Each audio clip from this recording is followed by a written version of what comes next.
प्रिय दर्शकों, आप सभी को सहस्त्रबाहु दरबार कोड़ेजूंगा, जिला कांकेर, छत्तीसगढ़, मोबाइल नंबर 9165486402 पुजारी पुष्पराज सिन्हा की ओर से नमस्कार है। और आज बात करेंगे हम होलिका दहन के बारे में कि जो हमारे हिंदू धर्म में बुआ और जो भतीजा भतीजी की जो प्रेम है उसके विषय में हम चर्चा करेंगे। जो लोग भी अब तक के हिरण्यकश्यप के बहन होलिका के विषय में उल्टा सीधा जो बात करते हैं कि नहीं, होलिका भक्त प्रहलाद को जलाने वाले थे और खुद जल के ख़त्म हो गई करके, लेकिन वास्तविक बात वो नहीं है। वास्तविक बात ये है कि हिरण्यकश्यप और होलिका दोनों भाई बहन थे, और हिरण्यकश्यप की जो बेटा भक्त प्रहलाद वो एक वैष्णव भक्त थे, भगवान विष्णु जी की परम भक्त थे, और विष्णु जी को ही वो अपने सर्वस्व मानते थे। और यह बात हिरण्यकश्यप को शोभा नहीं दे रहे थे। उनका मानना था कि मैं ही भगवान हूँ और तुम मेरे कमाई पर, मेरे उस पर टिके हुए हो, इसलिए मैं ही तेरा भगवान हूँ, पिता ही भगवान होता है, ऐसे करके।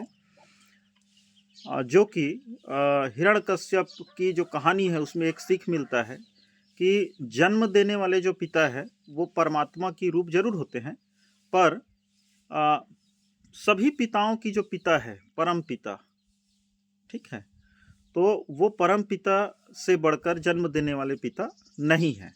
बशर्ते इस धरती में हमें जन्म दिया है, इसलिए उस परमात्मा के समतुल्य हम पिता को उस नज़र से देखते हैं। इस बात को इसमें पूर्ण रूप से इस होलिका की जो कहानी है उसमें समझा जा सकता है।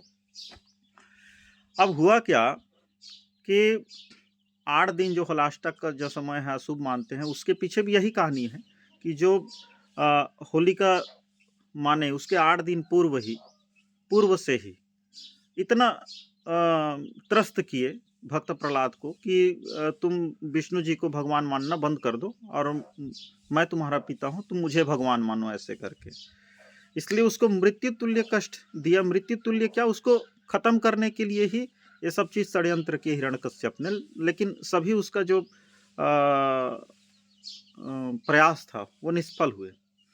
तो अंतिम प्रयास किए थे वो कि उनकी जो बहन थी होलिका, उनको खबर दिए कि नहीं बहन, मैं इससे परेशान हूँ, इसको जला के ख़त्म कर दो, क्योंकि तुमको ये शक्ति मिला हुआ है कि किसी को भी मतलब जला सकते हो, ऐसे करके। लेकिन चूंकि होलिका एक तरफ तो भाई है और दूसरे तरफ भतीजा है, तो ये दोनों रिश्ता के बीच में फंस गए थे कि मैं भाई को सही मानूं या भतीजा को। और अंततः होलिका ने उचित समझा कि नहीं, भाई से बेहतर मेरे भतीजा है, इसलिए वो भाई को तो बिल्कुल स्वीकार कर लिए कि ठीक है भाई, मैं आपके बात के अनुसार से इनको जला के ख़त्म कर दूंगी, ऐसे करके। फिर चिता सजा।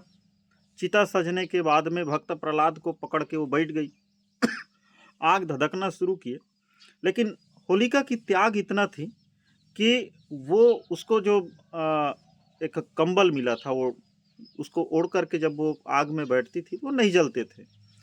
कंबल बोलो या चादर बोलो या अपने अपने अनुसार से जो भी मान सकते हो, कुल मिला के ये है कि ओढ़ने की उसके पास वस्तु थे। तो उसको वो चुपचाप अपने भतीजा भक्त प्रहलाद को ढक दिए, उड़ा दिए और खुद जल के अपने आप को नष्ट कर लिए। और वहीं से जो भतीजा भतीजी और बुआ की जो रिश्ता है वो अपने आप में गौरवान्वित हुआ।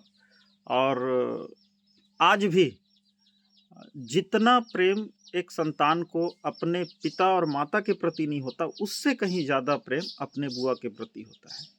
और बुआ की भी वही भावना रहते हैं कि जितना अपने मायके में पिता, माताजी, भाई, भौजाई, ननंद जो भी रिश्ता है, लेकिन अपने भतीजा-भतीजी के प्रति बहुत गहरा प्रेम रहते हैं। हालाँकि कुछ एक जगह में अपवाद है, जैसे आज की डेट में हिस्सा बँटवारा ये के चलते बुआ को इग्नोर करके चलते हैं या फिर कहीं ऊँच-नीच होता है, वो एक अपवाद है, लेकिन अधिकतर ये चीज़ है कि जो आत्मीयता प्रेम कहा जाए, वो बुआ और भतीजा-भतीजी के प्रति रहते हैं। तो अब बात करते हैं कि ये तो हुआ होलिका और भक्त प्रहलाद की जो कहानी है दहन का। तो जिसको नहीं पता है वो लोग होलिका को गाली देते हैं कि नहीं, वो अपने ही भतीजा को मारने के लिए तैयार हुए, ये हुए, वो हुए करके, लेकिन सत्यता वो नहीं है। होलिका त्याग की प्रतीक है, क्योंकि उन्होंने अपने जान को समर्पण करके भक्त प्रहलाद की जान की रक्षा की, क्योंकि भक्त प्रहलाद धर्म के मार्ग पर थे, भगवान विष्णु जी के परम सेवक थे, इस बात को जानते थे कि इसको बचाऊंगा तो मेरा भी कल्याण होगा, ऐसे करके। इसलिए होलिका अपने को नष्ट कर लिए, लेकिन अपने भतीजा भक्त प्रहलाद की रक्षा किए, और करना भी चाहिए। और इस वर्ष 2026 में 2 मार्च को होलिका दहन होगा। 2 मार्च चतुर्दशी तिथि, फागुन माह की जो शुक्ल पक्ष है उसका चतुर्दशी तिथि दिन सोमवार की रात को होलिका दहन होना है। श्रीदेव पंचांग के अनुसार से शुभ मुहूर्त है रात्रि को 1:26 से रात्रि 2:38 तक शुभ योग लिखा है भद्रापुच्छ में। तो आप सभी जितने भी लोग मुझे देख रहे हैं, सुन रहे हैं, तो आपसे अनुरोध है कि आप जाइए होलिका दहन में और होलिका दहन को मनाइए। और साथ साथ होलिका दहन में जैसे किसी को अगर किसी प्रकार की रोग राई है तो कुछ छोटा मोटा टोटका भी कर सकते हैं, जैसे अपने शरीर से उतारा करके जो होलिका जहाँ जलते हैं उस जगह में डाला जाता है। जैसे कई लोग नारियल को उतार करके डालते हैं, कुछ लोग नमक मिर्च को भी पकड़ के डालते हैं ऐसे। हालांकि टोटका का अपने जगह में असर है, पर सबकी अपना अपना मान्यता है। कुल मिला के अंतिम सत्य ये है कि होलिका मनाइए और होलिका जो है उसको सम्मानित नज़र से और पूजनीयता की नज़र से देखिए, ना कि उसको नहीं एक होलिका मतलब भक्त प्रहलाद को नष्ट करने वाली थी ऐसे करके कुछ लोग उसके प्रति जो नकारात्मक सोच रखते हैं उसको अपने मन से निकालिए। धन्यवाद।